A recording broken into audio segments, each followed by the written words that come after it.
Welcome to Humanity Rising. I'm Tom Eddington. Jim Garrison's away this week. Delighted to join us again today for day 4 of our focus on the work of the Institute of Advanced Consciousness Studies. Delighted to engage in another conversation. And before we get started, I thought I would share, I'm a frequent reader of Chip Connolly, the founder of the Modern Elder Academy's daily blog post. And today he wrote about the book Awe by Dasher Keltner. And in the book, Dasher focuses on the 8 most common pathways people experience awe. Almost all of us would expect, as Chip writes, nature to be at the top of the list, but in fact, nature's in 3rd place. What Dasher found and wrote about in his book is that the top 2 ways that people experience awe are through pro-social interactions, deeply connecting with each other. Number 2 on the list is what he calls collective effervescence, when your sense of ego separation dissolves and your communal joy emerges, whether that be with a gospel choir at church, dancing on the playa at Burning Man, at a riveting political speech, or in an intimate Modern Elder Academy cohort where you're getting to know each other from the inside out. Number 1 on the list is moral beauty, when we witness compassion, courage, resilience, equanimity, and the best humans have to offer each other. I just thought it was appropriate, given our conversation this week, to share what Chip wrote about this morning and Dasher's book on awe. I'd like to turn it over to my good friend and colleague, Carson Kelly, to introduce our guest and get us started today. Welcome, Carson. Thank you, Tom, and thank you for those words. I love everything that you just spoke to. The book Awe is tremendous, as is Chip Connolly. All of it, very, very cool.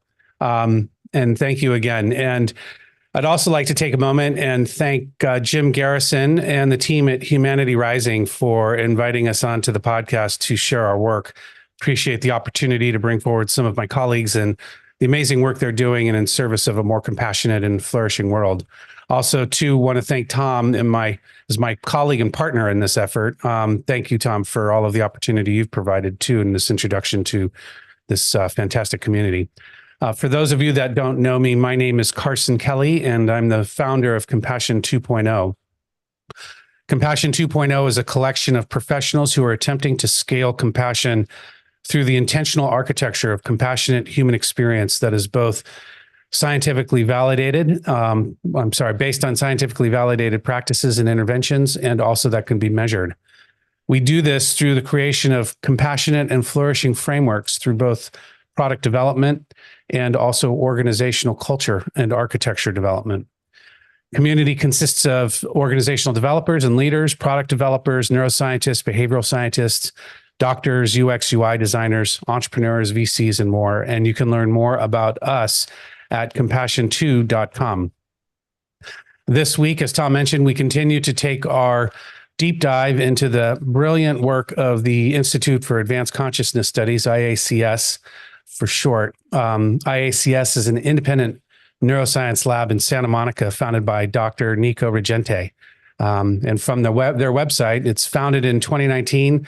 IACS is a 501c3 research laboratory using immersive experiential technology, neuromodulation, neurofeedback, and altered states to study consciousness. Specifically, our aim is to precisely capture, model, and provide an at-will instantiation of discrete states of consciousness that beget positive behavioral outcomes. And the current focus is on fostering meditative and entheogenic experiences. So today, we are actually going to be joined by Dr. Nico Reggente, who is, as I mentioned, the founder and principal investigator of IACS, along with Dr. Josh Kane, who is a senior scientist at IACS as well. So Nico and Josh, feel free to join us. Hey, Carson. Hey, Nico. How are you? Hey, Johnny. All right. Well, thank you both for taking the time to be on this podcast today. as has already been discussed several times, we've been doing a deep dive into all things IACS, and it's been quite the ride. Today, I know the ride is going to continue. So we're going to talk about two different topics. The first of which I'd like to direct to Nico. We're going to talk about the Qualia Compass. And before we do that, Nico, I thought it would be great for the listeners to have them hear from you just a bit how you got into this work and, what led you to it and what your primary efforts are at IACS, just as the role of founder and principal investigator. And you don't have to spend a lot of time on it, but just to give a sense. Sure. Yeah. Thanks, Carson. I appreciate it. And hi to all the listeners. Thanks for having us and letting us nerd out a little bit. Yeah. So let's see. The question was, how did we get here? Interesting. I wish I had a compass for that, right? Yeah. So I've always been interested in philosophy of mind. I did an undergrad at NYU in philosophy and psychology double. And, it's kind of a natural progression to go from the, armchair to the bench to start studying cognitive neuroscience. So that's where I went and did my PhD at UCLA. At that time, I was mostly focused on ways in which we could enhance memory encoding processes. So I did a lot of virtual reality tech building. If you guys are familiar with like the memory palace technique or the method of loci, kind of repopularized a bit by Sherlock. I made like the first virtual version of that. So I was always very interested in the notion of extending the mind and assisting the mind with technological means. And then I got very interested in some machine learning methods, particularly as it applies to like predicting outcomes for patients. And in doing that, I started doing some work in the disorders of consciousness space, where started to actually try and use machine learning and neuroimaging to predict the likelihood that someone would recover from a coma and basically stratify them into these different buckets of disorders of consciousness that can actually be very useful for dictating their care. And during that time, I was working with several of the founders of the Tiny Blue Dot Foundation, which was being formed to start funding at this point now globally global efforts towards understanding consciousness from a first principles perspective at first. And then, yeah, we started this institute actually started originally as a branch off as part of the Tiny Blue Dot Foundation's research arm, and since has kind of evolved into something much, much broader and greater. So yeah, that's kind of like how we got here and I got here. But yeah, thanks for the request for some backstory. Yeah, no worries. So curious to know then, as we actually, before we talk about the Qualia Compass, I know you've mentioned to me in the past that you've done work on the Memory Palace stuff. I haven't ever gotten a chance to talk to you about that. So now's the time. So just a quick question. That's the work, the Memory Palace was methods, as I understand it, was the methods by which monks would be able to store massive amounts of scripture and other sorts of knowledge. Is that correct? Without being able to have extensive records. Yeah, Apologies. So could you just it's been used in a host of different cultures. The most famously, a lot of the orators in ancient Greece would leverage a memory palace, which just quickly is the notion of closing your eyes and imagining yourself in a familiar environment, which is particularly funny for me because I'm aphantasic, but we can get into that another time. But you close your eyes and imagine yourself in a familiar spatial environment, like your childhood home, etc. And I would give you a list of to be remembered items. I'll say a grocery list. And then you would go through that environment and walk a path and place items from that list in discrete locations, loci, inside of that environment. And then what's surprising is that when you go back to that environment, you can kind of more passively walk through that environment and observe those items in the locations that you place them. And it confers pretty remarkable increases in memory strength. And, so for a host of reasons, to study this in the laboratory setting, it's difficult to bring it to study it inside of a mental imagery domain, because the amount of time you've spent in a childhood home versus how much I have versus how vivid your mental imagery is versus mine makes it very difficult to study into any type of operationalized fashion. So we Interesting. decided to kind of offload it into a virtual environment so that everybody's exposed to the same spatial scaffolding for the same amount of time. And then they're all exposed to the same items for the same amount of time. And they can then, we built technology that allowed for those items to render in front of their avatar and then place those items in a location.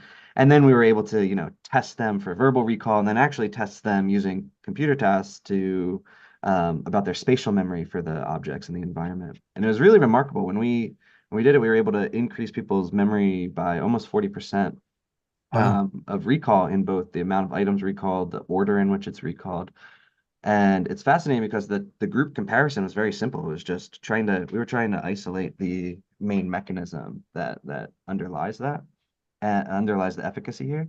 And basically what we found was that one group or both groups were able to see the items in front of them for about 30 seconds for each item, and they encode, something like 40 items. And in the group that was permitted to also click on the item and stop it and basically freeze it, i.e. kind of like bind it to the spatial environment, that just doing that, even though they all saw the information the same amount of time, created a 40% increase. And it allowed for us to kind of develop this cool theory around how when you leverage the hippocampus or your memory encoding system has been traditionally and historically and evolutionarily leveraged to remember spatially based information. And what you're essentially doing in this task is placing non-spatial information inside of a spatial scaffold and being able to kind of take advantage of the prowess of all of that evolutionary benefit that's been coming along that's been essentially supporting advanced spatial memory. And now you're encoding non-spatial things within that framework. So it was a cool way to kind of like elucidate that and contribute to the field. And then also, create a tool that's kind of plug and play, easy way to get your memory boosted by almost 40%. So it's pretty cool. That's very cool. Wow. Thanks Yeah, for we never really talked too much about that before. no, that's fair. Cool. Well, I'd come back to that at some point. Well, let's turn our attention now to this concept of yours called the Qualia Compass. And I think also for the listeners, including, I throw myself in here for sure too, if you could please unpack it, explain, Qualia, and just be mindful of the various points of reference that you make, just so we can understand it, because it's an incredibly genius, brilliant concept. Sure, thanks, Carson. Yeah, so let's take a quick step back. And let me preface this by saying that many people will naturally intuit and understand that experience is the teacher of all things, right? We learn from experience. Our brains adapt and change from experience. They shape our beliefs. They change the way that past experiences change the way that we act in future experiences, right? And experiences hold, because of that, immense transformative potential, right? So if you are, even suffering, or just, looking for meaning, etc., there are certain experiences that can deliver you insights, just feelings in the body of release, etc., that can promote downstream behavioral impacts, right? And I've been a big advocate of the notion of, transformative peak experiences being able to actually serve deep therapeutic value. However, transformative experiences or non-ordinary experiences or non-dual states, right, are not terribly accessible, strangely, right, for large swaths of individuals, right? And that some people might push back on that and say, well, LSD is in the microgram dosing, and we can easily have a big sheet of acid and pass it out to the world, and everybody can have big, neat, transformative experiences. However, I'd argue that, as close to a panacea as some psychedelics may appear, they are quite far from it. And their access to them, and specifically the experiences provided by them, are not terribly democratized, if you will, right? There's a host of social, cultural, pharmacological contraindications that prevent people from accessing those states. And I'm sure Leo probably talked a bit about that in context of the E4 project, but it's hyper related because it shows the degree to which non-ordinary experiences are not necessarily democratized, you know, and there's other ways to get there, right? You can develop a cultivate a meditative practice for a long period of time and be able to regularly achieve non-dual states, right? And be able to have all of the beautiful therapeutic outcomes of having regular self-transcendent experiences. Right? But cultivating a practice like that takes a long period of time. The other way, right, is to kind of stumble upon it in different aspects of life, right? And this is something that I think most people can relate to, which is just that the nature of life is kind of moving through different experiences, ebbs and flows of positives and negatives, sometimes entering moments of pure bliss and ecstasy when, you know, I mean, I felt a little bit of that. I was just in New York City walking around with headphones late at night, right? It's one of my favorite experiences in the world. And then, you know, there's other moments where, you know, it's a slog to even get through your emails, right? Some people may really feel this drive home with the notion of, you know, mental health. Oftentimes that can feel like constantly treading water, right? And on occasion, you may be able to step your foot on some stable ground and feel grounded and not like you're constantly needing to just survive. So the idea of a Qualia compass and is to be able to provide a map of that space and be able to take some control and volition over it instead of just wandering around and having to set up practices and it's basically a way of trying to offload ritual to get you back to idealized states. So what is qualia, right? So qualia is a term that philosophers of mind use to basically represent the all-encompassingness of a subjective experience, right? So a subjective experience mainly, you know, an experience for a person from their perspective. So a great example, and the one that's traditionally used in when the term was starting to be introduced, is when I go to eat a piece of cauliflower, right? There's so many different aspects to that experience, right? There's the texture, the way that it falls on my tongue and inside my mouth as I'm crunching it. There's the, you know, the actual taste of it, the way that those flavonoids are binding with my taste bud receptors, et cetera. But then also deeply ingrained in there and impossible to separate, disentangle from that experience is also the notion of whether or not I like cauliflower and whether or not I've had good experiences with it. So, you know, that type of non-objective, but purely subjective phenomenology or subjective state of this experience of eating cauliflower would be a quail or the singular form of qualia. So qualia you can think of just like a totally multifaceted characterization of a subjective experience, right? So that can happen, you know, eating cauliflower, you know, walking a dog, you know, listening to your favorite song, etc. Those are all discrete qualia, right? So the idea of a qualia compass is essentially how can we map out a phenomenological landscape, meaning how can we, you know, map out this whole spectrum of all these potential different subjective states that you can enter and arm you with a tool such that it's not a random walk. It's not treading water and randomly finding some ground. It's a way to put something in your hand that says, oh, you know, orient towards north and begin walking this way, and you'll get back to that flow state that is more elusive and that you miss. Or you'll get back to, you know, finally being able to, I don't know, recover from a trauma and reach a state of peace and tranquility, things that are usually a bit more fleeting and ephemeral. So basically to do this, what we've been working on in the lab so far is, you know, first, you know, there's such a huge wide open space, right? We're talking about creating a map to subjective experience and a tool for doing that, right? It's kind of like, well, where do you start?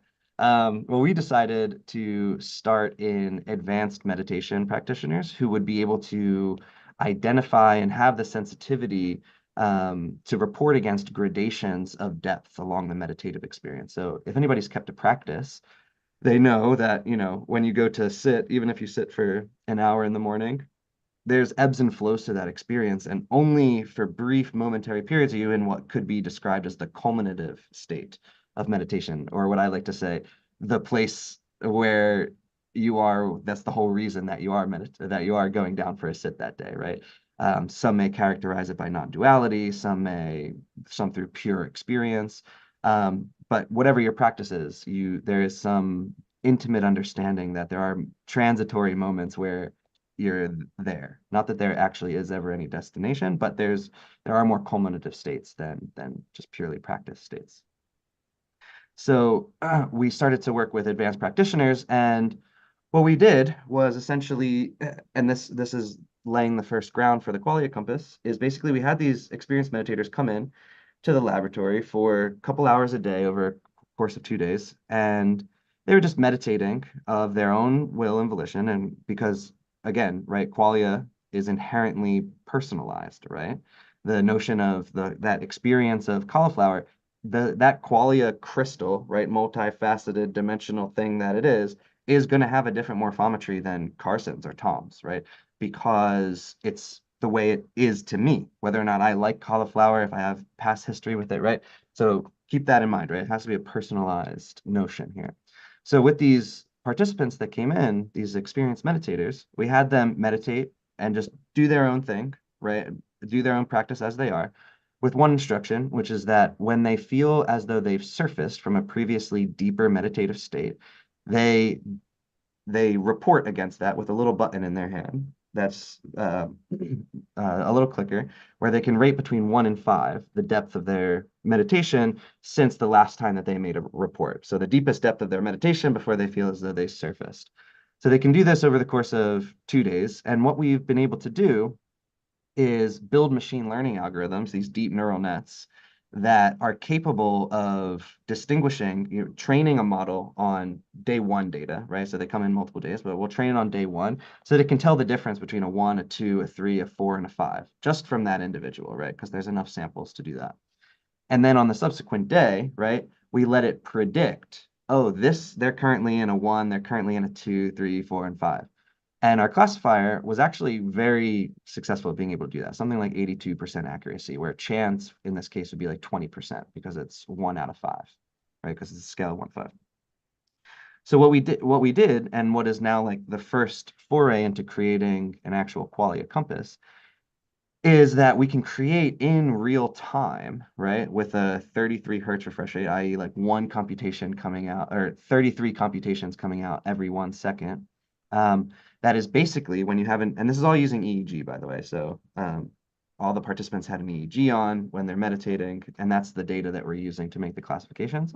But in this case, now you can put the EEG on, and what it's doing, what the classifier is doing is creating an output between 0 and 1 that represents the multi-dimensional distance between your current state and the 5 that we've modeled, right?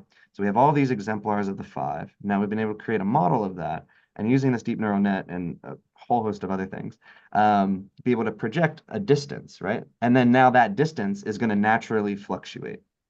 And maybe it's good right there to stop for a moment and just introduce quickly the concept of neurofeedback, because that's very important here, because that's a tool that we're going to use with that distance metric.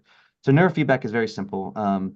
Many people may just kind of immediately be able to understand the notion of biofeedback, right? Which is, if I look at my smartwatch, right, I'm able to quickly see my heart rate, right? So that's an externalization of what would typically be an interoceptive process, right? I'm not able to necessarily, well, advanced meditators often can, but it's very difficult to actually know your own heart rate, right, at any point. But now I can see it externalized on my wrist. And if I were to engage in some specifically concerted mental volitional activity to try and lower my heart rate, I would be far more assisted in doing that if I had this readout and I could try and do the things necessary through whatever means it takes, right, to lower that heart rate. And there's a similar thing, right, with neural signals, where you can externalize neural signals, right? We typically don't have access, right, to the amount of alpha power, or how much, alpha frequency or how potent the alpha brain waves are coming out of the brain, right? But if we were to put an EEG up to you and measure that, right, calculate that in real time and show it to you, people are remarkably good at being able to change that number on the screen with their will.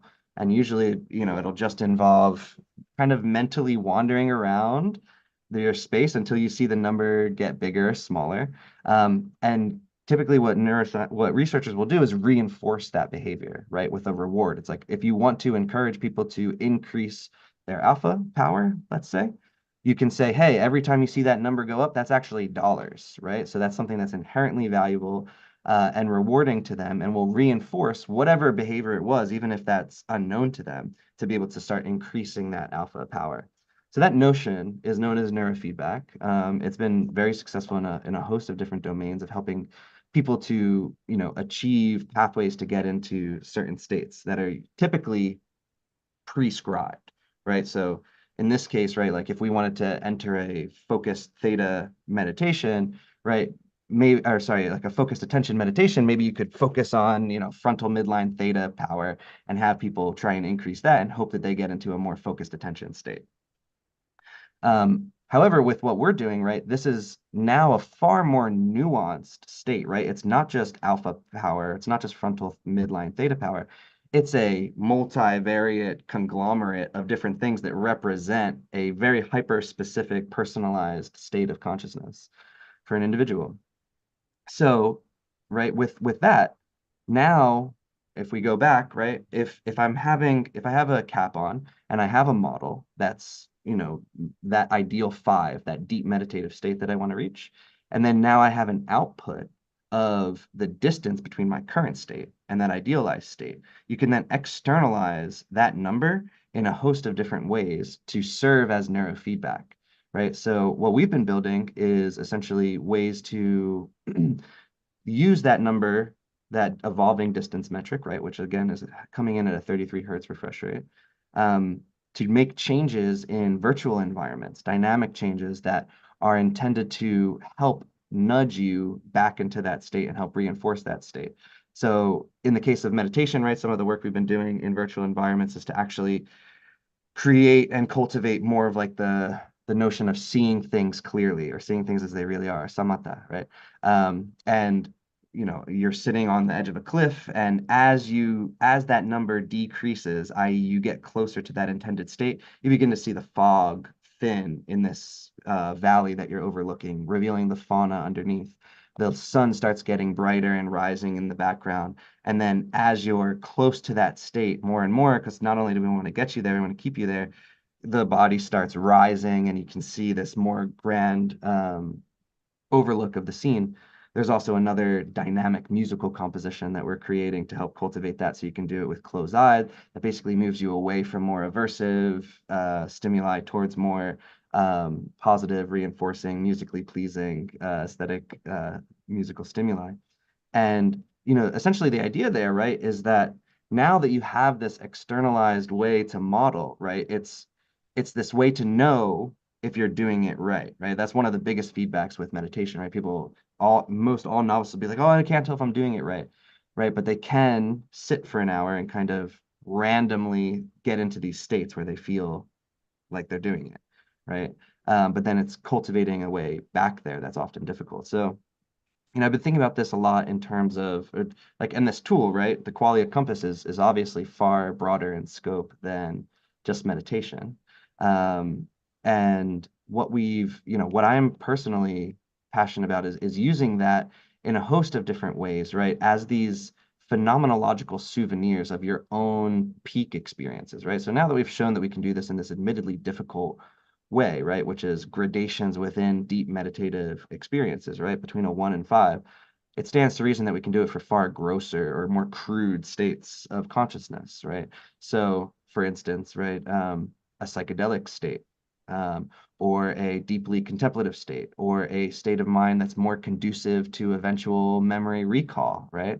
So there's a whole host of different ways in which you could use technology like this, but I think it's most actually important for the problem of integration with peak experiences, right? It's often the case that people can reach a grand insight, psychological insight, or emotional breakthrough during a psychedelic experience or a non-ordinary experience of sorts. And then that insight kind of fades and the subtleties of life begin to creep back in, and it feels like something, that kind of slipped through your fingers, right? And you can't really quite capture it back. So the idea here would be, well, what if we can create and engineer an experience that doesn't scale, right? You can't do it all the time. You can't revisit it. It takes a lot of bells and whistles. Something like what we'd be doing at IACS with like our Technodelics project, which I'm sure Leo and Felix talked about, where we can create an experience and someone can have an insight, a breakthrough, something that would go on to, unentrenched, deeply held beliefs, change the way they think about and view the world, and actually be able to capture that, right, in the lab and create a model of that state, unique and personalized to them, and send them home with a little goodie bag, right? A little thing where they can, put a small EEG on their head at home and try and revisit that experience, kind of like a phenomenological or a mental souvenir of that state, so that it doesn't slip as rapidly, that they can begin to integrate that and revisit that experience and hopefully have the felt bodily sensations of it as well. So, that works well for a host of, I think that could be a very potent, useful tool for revisiting states of consciousness that are more preferred on demand. And that, everything from meditative states to being in flow state, and doing emails. And I think it has a lot of implications for learning as well, right? If I, am encoding a set of information before a test, and then I go to take that test and I only recalled some of that information, if I had insights about what my brain looked like when I was encoding the information that I did eventually go on to retain, maybe I want to stay with information until my Qualia Compass tells me that the future is, going to be recollecting this information, if you follow. So, if I'm learning, it's like, oh, don't go on until this light turns green. That means that you'll actually remember it in the future, right? So there's a lot of different tools and applications for something like this, but I'll probably stop it there and maybe field questions about it as a notion and concept instead, because I don't think there are any questions. I don't really think there are any questions at all, Nico. It's simple. Let me turn to Tom. Tom, any thoughts? I mean, questions, what's up for you? Yeah, just, I've got a long list of questions, but I'll start with just a really basic or simple one. You're using an EEG. Have you done any similar work with functional MRI, and other than the access to a functional MRI and the cost, anything you can speak to there? Yeah, so my background is mostly in functional MRI and specifically in decoding mental states. So yes and no, right? We haven't done it. Doing neurofeedback in fMRI is significantly more difficult because there's, you have to first localize the signal you're interested in, and then be able to, do the feedback inside of a noisy machine environment. So there's a whole host of pragmatic costs that prevent it, but there are some interesting things that have been done in that space with fMRI-based neurofeedback at the very least, right? So Judd Brewer's done some cool work on down-regulating the posterior cingulate cortex to help enhance effortless awareness in individuals. There's been really cool work on, and this one's kind of a sleeper in my opinion, because it's this way to do this kind of unconscious Qualia Compass, right? This way in which that you can kind of unconsciously be instantiating patterns that are related to your fears without kind of knowing it, while simultaneously being rewarded with stimuli that kind of helps extinguish that fear. So that starts getting really cool with a unconscious Qualia Compass, if you will. But no, I haven't personally done a full neurofeedback in fMRI, mainly because of the pragmatic barriers there. Yeah. Yeah, thanks for sharing. That was my assumption, that it was just cost prohibitive and access to the technology. And noisy, and you can't be ambulatory, you can't be walking around or standing up. It doesn't scale. And one of my teachers is a Tibetan Rinpoche, and he did quite a bit of functional MRI work at NYU. Oh, awesome. He would go to various states of meditation, and they would track his his brain activity in a functional MRI. Oh, that's Was awesome. Yeah, there's a quite lot of fascinating. great work coming out now on like distinguishing between the different jhanas.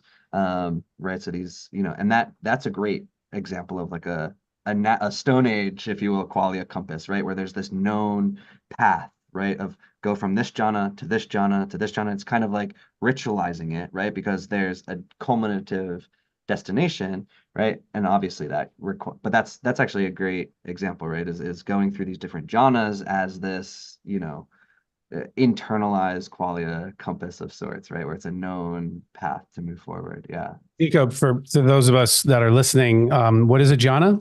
What are the jhanas?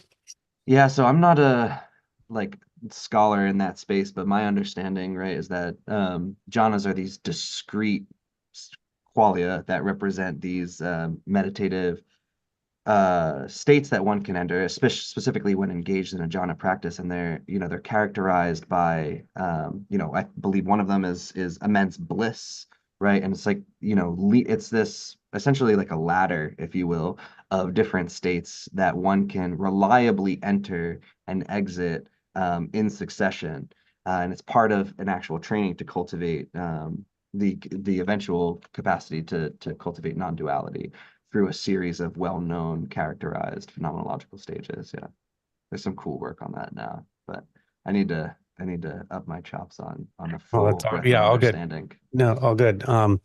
And I'll follow up. There's actually somebody that I've just connected with that you'll probably want to talk to around that, doing a lot of work in the jhanas. Tom, any other questions for you at this point or comments on this Yeah, first subject? I mean, it's obvious to me that you're focusing on the brain, but the body holds a lot of information as well.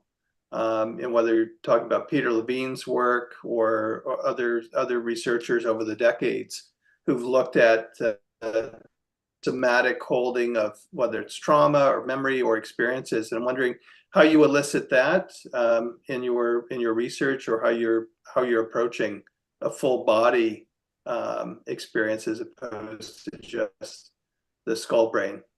Yeah, no, and my team and I have written kind of extensively now about how there's a problem in neuroscience of, above the neck elitism. And so we very much so, we also collect, the standards, right? Like the other bioperipheral signals like heart rate, respiration rate, galvanic skin response, EMG signal. And that actually does get incorporated into the model of what we're building, if and when available. We start there is the focus on the brain because there is a lot of explanatory power there.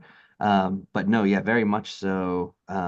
Focused on the body. I mean, intervening on the body to create experiences as well is something we've been interested in. So I'm sure Felix talked a bit about that with his aesthetic chills work and the prosthesis that can get put on, and specifically to engineering these beneficial states of consciousness. So yeah, no, it's really intended to be all encompassing, with as much rich information as we can achieve, and especially encouraging bodily movement and ritual, right? More Tai Chi style, to encourage the cultivation of specific states. So yeah, very much so in mind. I can sense some cool work we've done on that too. Yeah, the third area I wanted to just explore briefly is, particularly around plant medicine, and there's increasing interest in plant medicine, whether it's the work being done out of Hopkins or other academic institutions. Certainly, a lot of experimentation, and as I understand plant medicine, historically it was the shaman who would take the plant medicine, not the person engaging with them. And one of the shaman I work with, he doesn't use plant medicine, but he gives people the same experience of a journey through drumming, through creating an environment to give someone the insights that you can get from plant medicine. And I'm just wondering, when the work that you guys are doing, what that looks like, what form of getting to that 5 on your scale. Yeah, so in the experienced practitioners, right, they're able to achieve that endogenously. They can enter those states of their own accord. But what we're working on in that domain, what we call like emulating entheogens, or like emulating the experience of finding God within. through a non, entheogens are typically a pharmacological acting agent, right? So how can you get there without drugs? Well, there's a host of different ways, right? One of which, or what we've been trying to identify are the ways in which we can leverage experiential technology to replicate the same neural states, but by intervening on things that are particularly potent for that, right? So a couple things are, right, entering into more entropic brain states that are characterized by, an orbit around neurocriticality, which is, very similar to what is seen on when you get aesthetic chills or this full body, right, frisson shiver. I'm sure that Felix spoke about that at length. Right, so that's one such state, and trying to cultivate that and accentuate that. There's also the notion of increased embodiment under those states and making sure that any type of insight that comes in does propagate throughout the body. So we've been doing this cool haptic assisted Vipassana meditation as part of the experience. And then and then also intervening on what's one of the most like hallmark characteristics of the psychedelic experience, which is the extension of self into the environment, or also like blurring or dissolving the partition between self and environment, such that the environment is responsive to you and vice versa.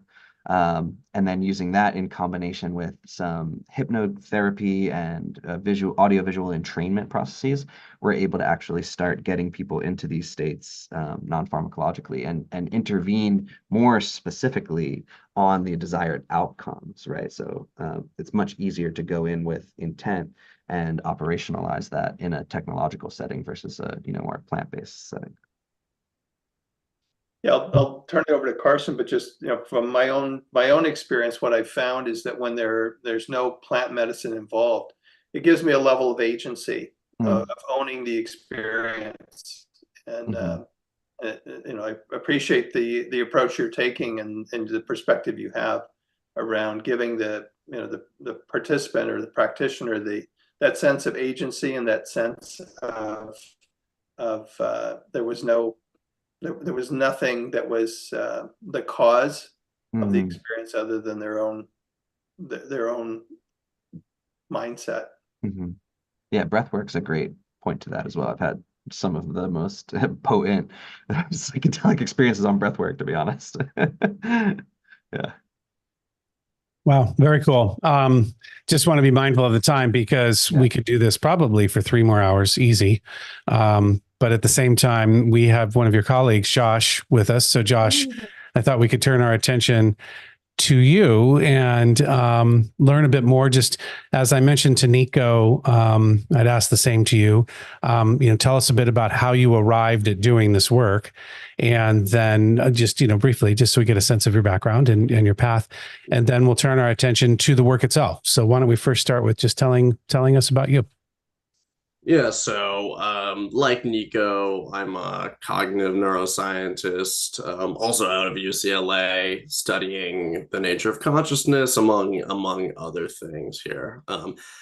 However, I took a bit of a backwards path, going instead from the bench to the armchair here. So I kind of just went down a very traditional behavioral like cellular neuroscience path in undergrad in this little school called Drake University in Iowa.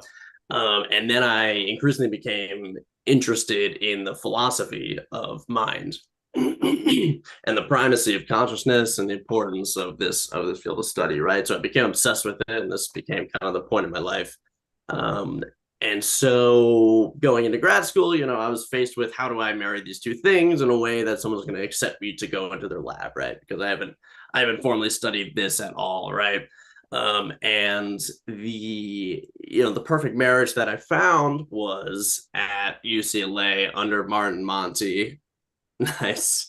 Okay. Studying disorders of consciousness, right? Which is you can think of as like medical consciousness, or a very foundational aspect of consciousness. It's a background condition, right? So it's kind of studying what are all the parts of your brain that are required to be on for consciousness, rather than discretely decoding particular Qualia, or, you know, answering the hard problem, which is like, why is there consciousness at all here? Okay, so, you know, neural circuits and cells and these sorts of things, you know, play a big part of that. And so I had like a relevant skill set and, you know, jumped into that. Anyway, so at UCLA, right, under Martin Monti, studying again disorders of consciousness, which is like coma and the vegetative state and other similar states. I was introduced to a completely new at the time modality called focus ultrasounds. Okay, so this is a very new form of neuromodulation, which just means brain stimulation. So a way to modify the activity of particular parts of the brain, either turning activity up or down, depending on, you know, how you use it and the modality that we're talking about here, right? Neuromodulation can be a very broad thing, right? It could be even like drugs could be a neuromodulator. A very common and well-known, increasingly well-known form of neuromodulation is TMS, or transcranial magnetic stimulation, which a lot of people may have seen in a clinical setting. It's often used to treat depression, but it can also be used for, you know, a host of other things. Okay, it looks like two big coils like this, kind of like a T shape. Okay, so it's like a handle, and then these two circular big coils that you hold above somebody's head. Okay, not, it doesn't have to necessarily touch, but it's like right on their head there, and it pulses a extremely strong magnetic field for a brief period of time. And this can cause neurons to fire right in a region below the coil, something like, well, we get into the fine details of things, but, you know, something like a circle just on the outside of your brain that's like 4 centimeters in diameter, anywhere on the outside of the brain here. Okay, and just, you know, just real quick, this is so powerful that you can make yourself briefly go blind, right? Or not be able to speak, right, for 45 minutes, something like that, if you get the right area. For instance, we have a friend who it's kind of difficult and actually painful because of the muscle here. But if you can hit Broca's area right there, you can try to produce language, right? Like you talk like normally, right? But the words just don't come out because like the motor preparatory stuff that happens in Broca's area is just like shut down for a while. Anyway, so there's some of the, you know, some of the crazy stuff you can do with even more established neuromodulatory techniques. Okay, and so anyway, so I'm interviewing with Martin Monti. We get along really well, and he's like, hey, do you want to do this focus ultrasound work, which I had heard of and thought was super cool, but didn't think that I thought he already had someone for that. So I was like, yes, absolutely, I definitely want to do this. And what this entailed at the time was attempting to bring people out of like a coma-like state. It's actually rarely coma itself, but to bring people out of a disorder of consciousness, increasing, you could say, their level of consciousness, by using focus ultrasound to stimulate very particular small regions in the deep brain. Okay, particular hubs. Maybe I'll table that right now and go back to it. Okay.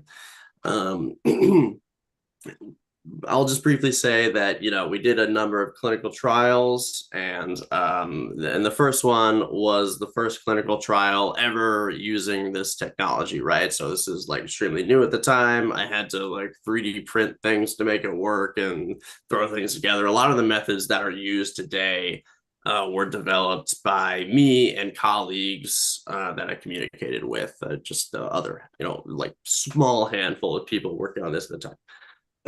Okay. So I spent 4.5 years doing my PhD and developing this. At the same time, focus ultrasound is exploding. Kind of towards the end of my PhD, a lot of people are understanding the unique benefits of focus ultrasound, like its unique ability to target anywhere in the brain, to turn up or down the activity of neurons in a small region, right? Wherever you want, right? Throughout the human brain, the healthy human brain, in a reversible and safe way. Okay. So you can do this on anybody. I've done it on myself, 100 times, test things.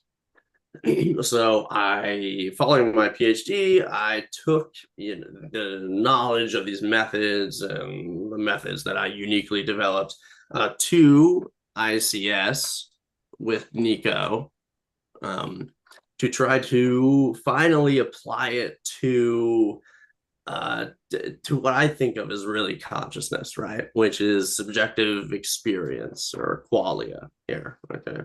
To try to particularly modulate states of consciousness. So while Nico is more, well, he's decoding the Qualia Compass, right? And then through neurofeedback, he's trying to induce particular points, or, on the Qualia Compass, or let's say shapes of the Qualia Compass, right? If it's an n-dimensional space, you can imagine like this like high dimensional, shape, let's say, right? Crystal, yeah. Yeah, like a crystal, yeah, like a yeah. That's how it's often described, like integrated information theory. So instead of using neurofeedback, right, my approach here would be to stimulate particular nodes in the brain, or even maybe later on when we have some better machinery, project shapes of influence into the brain using neuromodulation to induce, or to help induce, a particular, shape of this crystal, right? Shape of this Qualia Compass, and induce a particular state of consciousness. It might be more powerful. It might be, in some sense, it might help get over some intermediate humps on the way to that particular shape that neurofeedback alone struggles with. And so the first thing that we focused on trying to do that was meditation. Deep Vipassana meditation. And that experiment, which was extremely complex, right? So it's like we're having people meditate. We have experts, novices, while they have two ultrasound transducers emitting ultrasound in their head in particular regions, really small regions that are precise and all this, right? So that took, that consumed the last 2 years that I was at IACS, until just a handful of months ago, where we completed the data collection, at least, and 36 experts. And here we are. Yeah. Okay, cool. That's great. Tell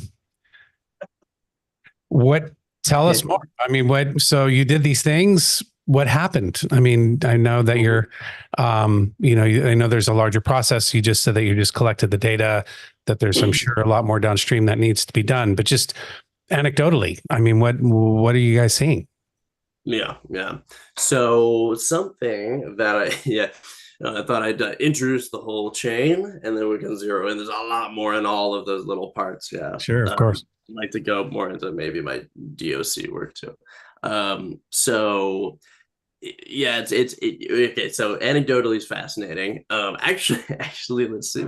So one of the first, I'll say this, so it's like one of the first attempts at this, actually the first attempt at this, was I just kind of heard of another researcher that's a colleague of ours, Jay Sanguinetti, doing this, right? So he's attempting this in a really early way, really back in the early days of ultrasound, right? Alongside me. He's one of the first people with me and another guy in the United States doing this. Anyway, targeting the head of the caudate to try to induce particularly deep meditative states, and apparently there's some very interesting results, right? So I heard about this, and I set it all up, and to do a little pilot with Nico, actually. So I had like Nico come in and meditate, and I'm just like very casual, right? And let's see. So I told him that it could be sham or not. Okay, it could be sham or not. But I decided to just like do the real one, for the first one. Okay. And the way you do this at the time was you hit one part of the caudate, and we'll get into why it's this target or not, right? Okay, but this is a part of the basal ganglia control. It's like related to movement and cognition or cognitive functioning and whole brain arousal, a whole lot of things. Really, every brain region's involved in everything. So it's just like the very tip of it right here. Okay, so the way you did this is you focus on one of the caudates. There's one on each side. And you hit it with, say, 5 minutes of a particular parameter set of focus ultrasound, which is thought to be inhibitory, right? Pulling down activity in that area. And then you switch it over here, and then hit the other side, right? And we can talk about all the fine details of that. There's a lot that goes, into like precisely targeting this in a particular brain.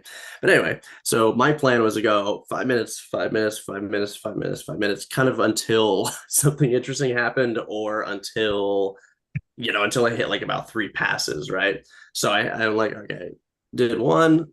Nico's just like not. Nico's just chilling at this point. By the way, I had him kind of already meditating 10 minutes before. Do this, doesn't look much different. I switched over here, do the 5 minutes, and at this point I'll be like, okay, maybe it's not gonna be that interesting, and take it off, and I'm gonna go back for another round, to keep doing this. And I like kind of put it on the other side of his head, and Nico just like raises his hand, and he's like, I'm gonna need a minute. I'm gonna need a minute. And I'm like, oh, dang, okay. And so I kind of like back off and then like sit down, okay. And then I'm in the back, and then I don't know what's going on. But later, and after, I guess, here, let me describe it first, and then Nico, you can chime in if you want to add any details. Later, Nico reported some experiences that we've later found to be fairly common when stimulating the caudate in this context, which included like, for instance, spinning in space. Okay, maybe like the sensation like your head is not pointed forward, but in all directions, or in a kind of like ambiguous direction.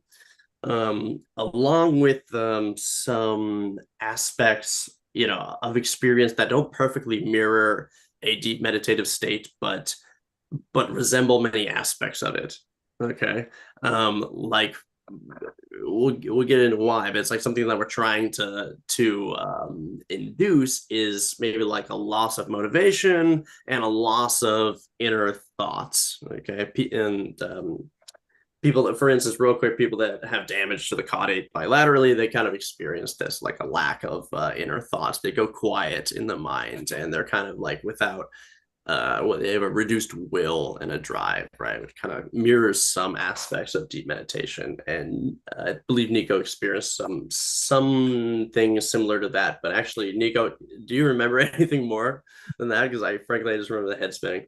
Yeah, it was really, it wasn't necessarily like a spinning per se. It was more so characterized by, if you're familiar with like Alex Gray's work, if anyone in the audience, right, or like there's a lot of like Tibetan imagery around this, where they'll show it'll be a pillar, but then there will be 5 faces kind of around the pillar, kind of showing this more like, I don't know, like 360 perspective, if you will, instead of whatever field of view this currently is. I think something like 108. And it was very interesting to be in that state where because all of our lives, right, we're behind 2 eyes, and this kind of dissolved that and gave this more fully circular sense of being, where there was no heading direction, right? There was no head. Yeah, this was kind of characterized mostly by that. Okay, yeah. Which it's interesting. I mean, there's head direction cells in the caudate, which is interesting. You can decode them to know like what direction your head is facing. But to be fair, there's a lot that's in quite a number of regions. But it's that could underlie that, for instance. Okay, so and just to Josh, yeah. just to jump in real quick, in Dr. Jill Bolte Taylor's most recent book, Whole Brain, she talks about the 4 quadrants of the brain. The left front quadrant being the center for executive function, the right front of the brain being the center for the spiritual brain, the rear right as being the place of play, and the left rear being the center for relationships.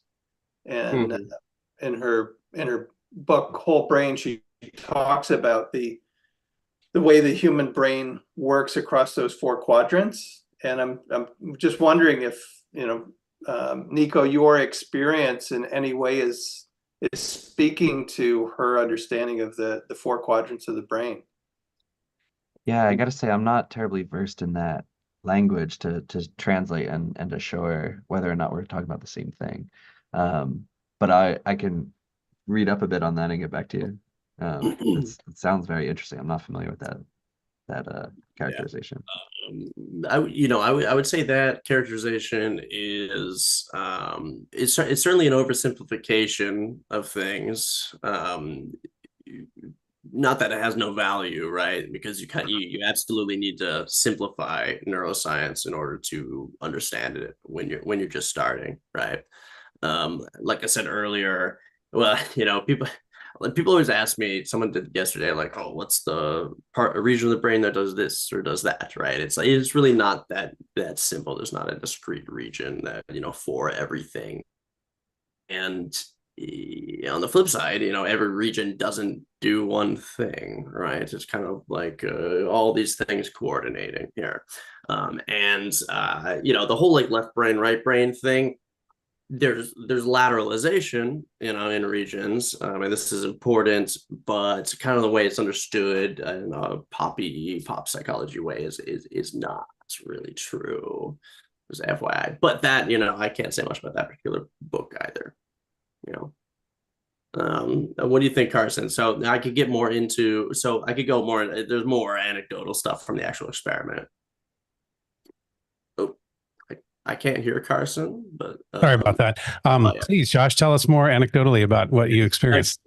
So let's see. So yeah. So I kind of casually started doing this, and then I ended up like codifying it and doing it for everyone. After they complete their 4 sessions, I always do like a little post interview with them, just talking with them, right? And sometimes that's like 15-30 minutes, and sometimes it's like an hour and a half or like 2 hours, to really get who they are as a person, and can I trust what they're saying, what are their prior beliefs, and then what do they experience, are there any consistencies here? Okay, so prior to this, let me explain the rationale behind hitting the 3 different regions that we did in this experiment here. Okay, so the design was 36 expert Vipassana meditators. They come in and they meditate for an hour. Okay, they're hooked up to a bunch of stuff, looks very sci-fi, 2 ultrasound transducers typically, depending on the region we're hitting. Okay, they meditate for an hour. At some point in the middle of that, they're ultrasounded for 12 minutes. Okay, the ultrasound is applied to either the posterior cingulate cortex, which was mentioned earlier, the bilateral, so both sides of the head of the caudate that I just mentioned, this small nucleus near the center of your head, and the bilateral ventral anterior insula. Okay. Part of the insular cortex, which is part of the cortex, which makes up the outside of your brain, the wrinkled stuff, that we're all aware of. Part of that is folded inside. Okay, so it's a little bit deeper than just on the outside. A big part of the reason for using focus ultrasound instead of something like TMS here is that a lot of the major neurocorrelates of meditation, which these are, right, that we know from past research, are deep in the brain and far outside of the reach of TMS, and also smaller regions where you want something more precise like focus ultrasound to inhibit or excite them. Okay, so let's start with the PCC. That's maybe the simplest here. So the posterior cingulate cortex, or the PCC, is one of the most consistent neurocorrelates of meditation, especially in MRI, where you can pick that up, this deep region. It's typically is inhibited during meditation, and it's more inhibited, so more decreased activity in the PCC in experienced meditators as well. Like Nico mentioned earlier, you can then even present people in an MRI scanner in real time with a stimulus, say like a sphere that gets bigger or smaller, right? And connect it to the activity in the PCC such that as it decreases, the sphere gets larger, right? So this person's like trying to meditate, and they're attempting to get that sphere larger, and it actually helps them get to a deeper state, let's say. Okay, so some really good evidence for that. The PCC itself, and the network called the default mode network that it participates in is in a simple way, broadly associated with things concerning yourself. Okay. Now some people have problems with that. It's like more complicated maybe. But for instance, the PCC itself is going to be particularly activated if I'm thinking about, maybe stuff I have to do tomorrow, or things that I did in the past that I'm embarrassed about, or, how I relate to other people, or being in somebody else's shoes, that sort of thing. You're going to see, activation in the PCC. So when you meditate, one of the effects, and you could argue one of the goals, is to decrease this sort of thinking, perhaps because it's the source of a lot of our suffering, right? If you think about it, to be present, right, avoids a lot of the thoughts that makes our life more stressful. Okay, so we're directly targeting the PCC and decreasing its activity to try to push people right closer to the kind of brain state that you see during meditation. Okay, so move on to the next region. Let's tackle the insula. So the insula does a lot of things. It's like a very high order cortical region. It integrates a lot of stuff. But it's very often associated with interoception. Okay, so feeling the feelings in your body, and then relating those to your emotional state, and then higher order cognition, and all of this, right? And we see increased activity again in the insula during meditation, specifically in Vipassana meditators, curiously, right? Because Vipassana meditators are very likely to be doing a body scan technique or other techniques that you could imagine would activate the insula via this sort of interoception function, right? Through its mediation of interoception. So, but it's also, it's not like just that, right? It may, it's kind of been linked to some of the positive benefits of meditation as well. Okay, so it's not just as simple as like they're focusing on their body and that's it, right? But there's something going on there. It's not totally understood. So yeah, just the locus that is activated in meditation. In fMRI, we're just targeting that and actually inhibiting it, right? Unsure if that might actually enhance or suppress the ability to enter a deep meditative state. And this is because we want to keep the same ultrasound parameters, which, especially in cortex and these regions we're hitting, we think are inhibitory for some reasons, like we could talk about, right? Okay. Which brings us to the caudate, which is, I think, the most interesting, has the most interesting backstory here. This is less empirically driven like the other ones, driven by prior research, but more driven by theory. Okay, theory that was in large part developed again by our colleague Jay Sanguinetti and Shenzhen Yang, the contemplative that he works with. Okay, so they became aware of this condition known as athymormia, which is it's a rare condition, and it's not very well studied at all. Okay, it's a super esoteric thing. Most neuroscientists have no idea what this is even. Okay. Very few people do. Very few people do. And probably because it is so rare. So it's related to a much less rare condition called akinetic mutism, which is much more understood and popular. Okay, so when people have a stroke in certain structures, there's actually a number of them, especially if it's bilateral. Okay, let's say in the basal ganglia, which are these deep brain nuclei that do a lot to support the activity of the cortex, right? Such that if you destroy a part of them, right, especially on both sides, the cortex, the cortical arousal and cortical function, at least in some part of the brain, is often reduced significantly, or almost, you could almost say shut down, like in a coma, right? In akinetic mutism, these people are fully conscious. They have an internal life, right? But they are without will entirely. They may not move, they may not speak. They seem to be unconscious. They kind of just sit there, right? So this is akinetic mutism. So athymorphia is like that, in that you can experience similar symptoms in athymorphic patients in the absence of sufficient sensory input. Yeah.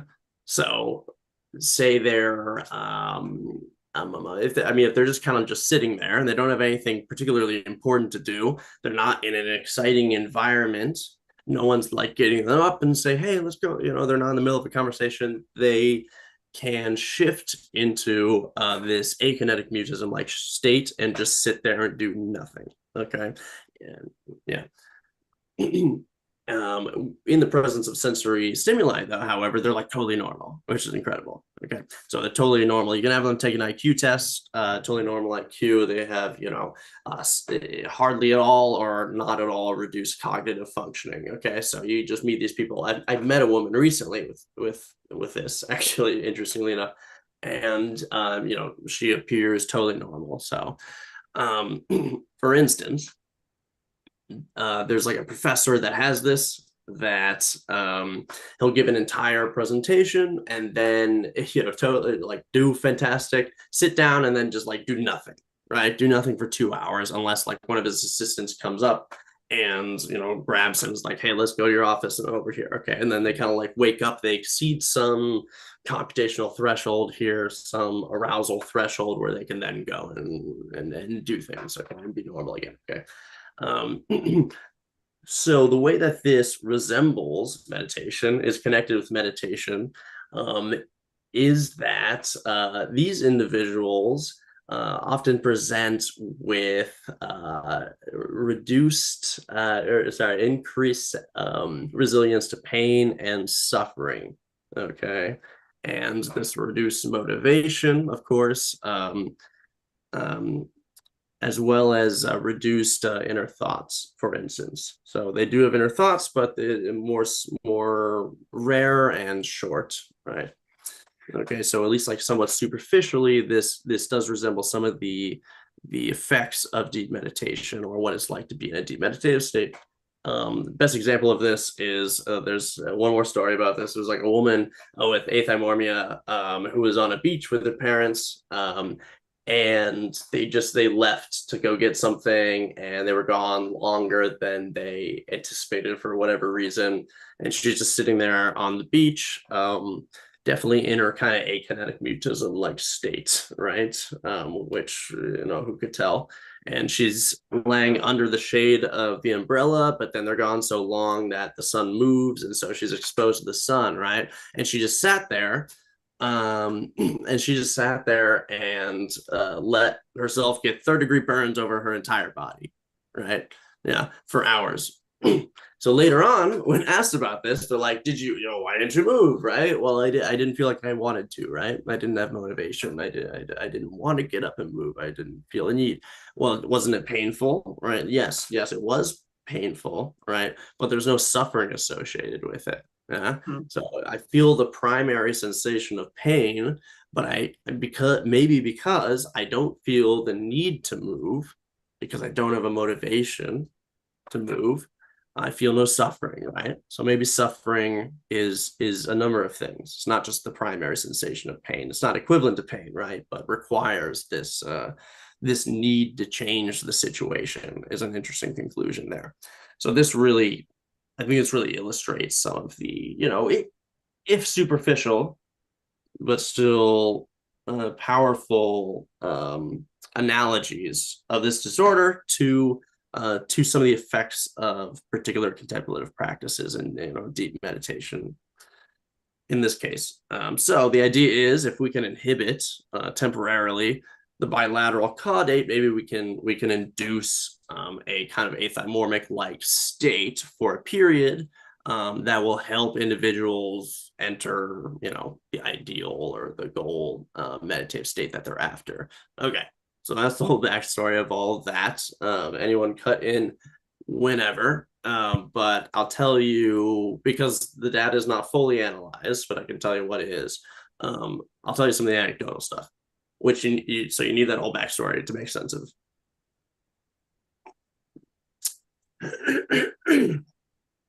Cool. Okay. Go ahead. Do you have something else you wanted to add?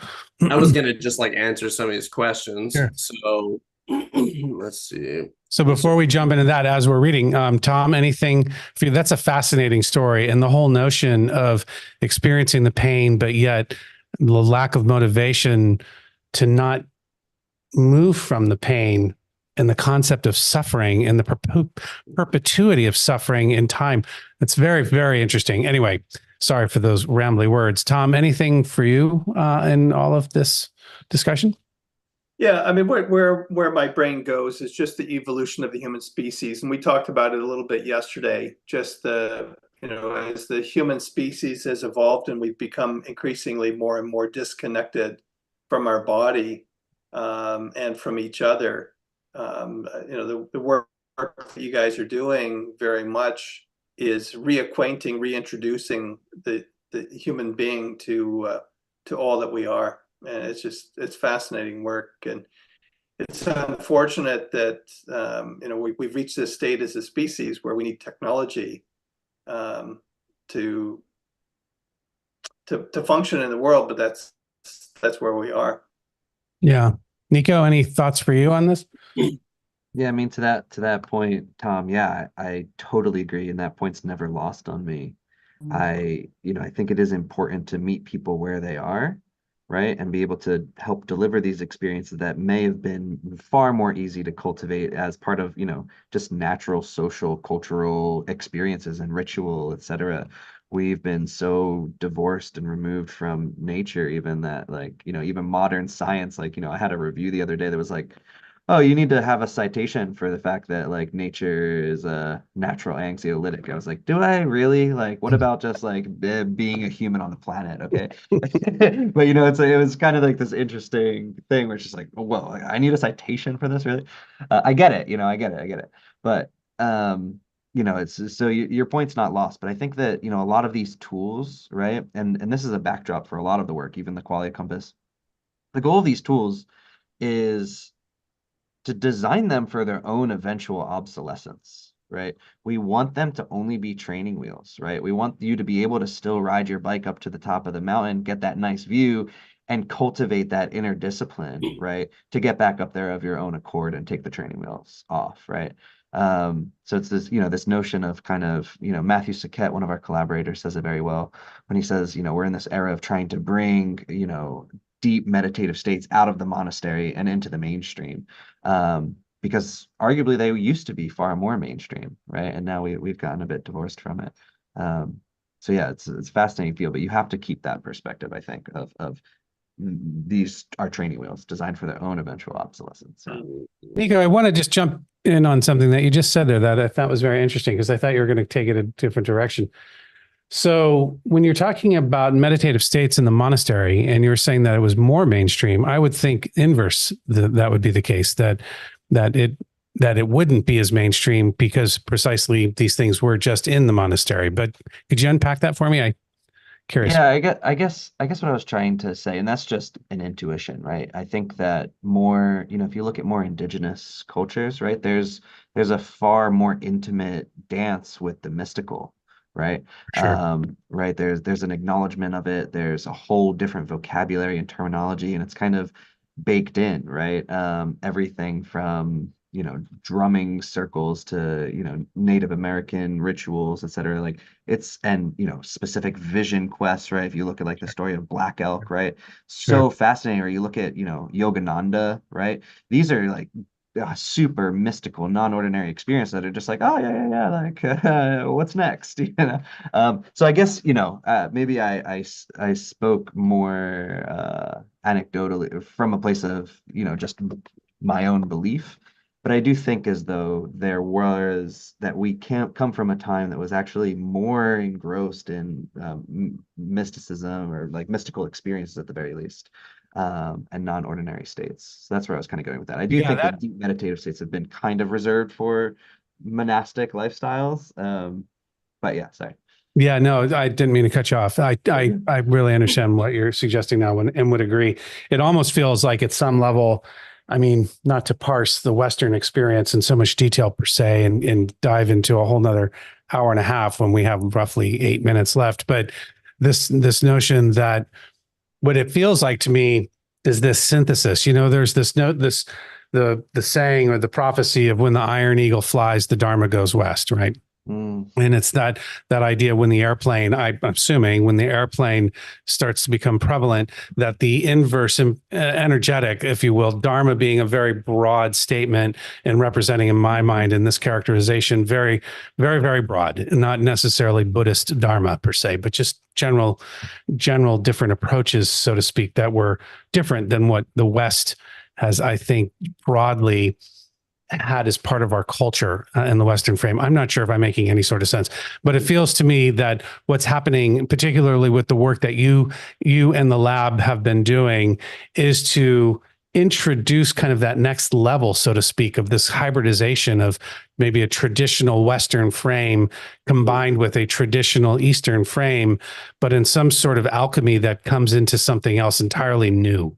Yes. That's built upon the benefit of both, that hyper Western rationality, culminating in Descartes, Newton, et cetera, combined with what I would say broadly is the notion of Dharma. And I would include within Dharma, not just Eastern stuff, but also native peoples that had practices here in what is now known as the United States and North America, et cetera. I apologize. I'm being a bit unclear here, but it feels like a whole nother birth is happening.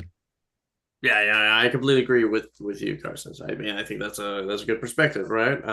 There's obviously value to Western medicine and Eastern tradition, right? It's like a well-known trait of human psychology to put things into bins and simplify them, and create structures to understand the world that is more complex than that structure is, right? What we're doing is attempting to create the most fruitful marriage of this new and old sources of knowledge and wisdom here, right? Especially when I have people doing multi-thousand-year-old traditions while hooked up to like 5 computers and Exactly. this new neuromodulatory technique. Exactly. Yeah. Stuff 3D printed and blah blah blah. Yeah, which I can post some crazy photos or a link to that on my website in a bit. Yeah, it's fascinating. It's like So they're becoming new versions of humanity, or not new, but a different version, or the next iteration. a better version. Better, maybe, depending on who you'd ask. Well, if you're asking me, right, I would say we can certainly be better, right? Sure. I think Absolutely. it's actually it's the fallacy of I mean, there's a well-known fallacy to assume that things that are natural are better, inherently perfect, right? But if you don't, live and you believe in evolution, right? It's like we evolved to produce adaptive phenotypes, right, to just survive, right, to just survive and not to be happy, which or ideal in any way, which I think is evident by every moment of human experience, right? So it's like, I think we can use our technology to become happier, better people, as much as we also harm that, and then we probably mostly harm that lately with our technology, but those are our bumps along the way, hopefully. Yeah, well, I think the whole goal ultimately is to, and Nick and I talked about this at one point sitting in his office, about the work is an intentional architecture of human flourishing, right? Trying to unpack how we bring attention to our own lives and to the lives of others, to opt in, if you will, to a flourishing modality as opposed to non-flourishing modality or harm. But anyway, this can go on forever, and I look forward to the fact that it will in some other forms. Maybe you guys will jump back on this podcast at some point. But for now, I just want to be mindful of the time. Tom, any last thoughts that you want to add? One of the things that's occurring to me is during the Renaissance, people of affluence would hire a local artist. They would commission them to create what was called the Book of Hours, and it would outline the prayers, the meditations, the different things that an individual should be doing throughout their day. And each day would have beautifully painted image in the physical book that the person would carry around.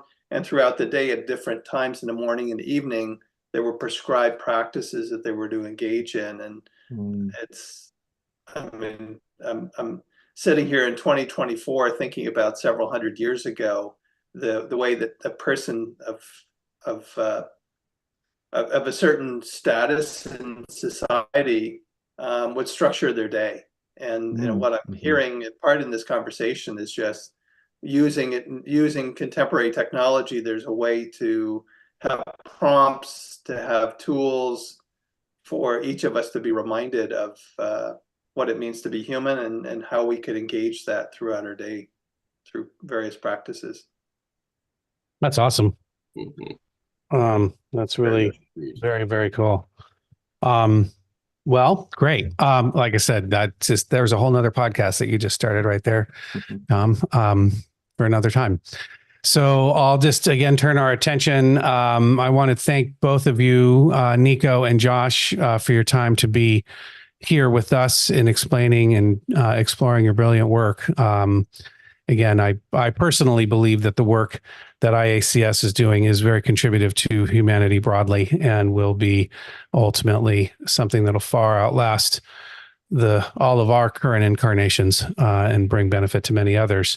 I will also add to that specifically the importance, and this is, as I've been saying every day so far, and I'll do it again tomorrow, this is my blatant plug and pitch on behalf of the lab.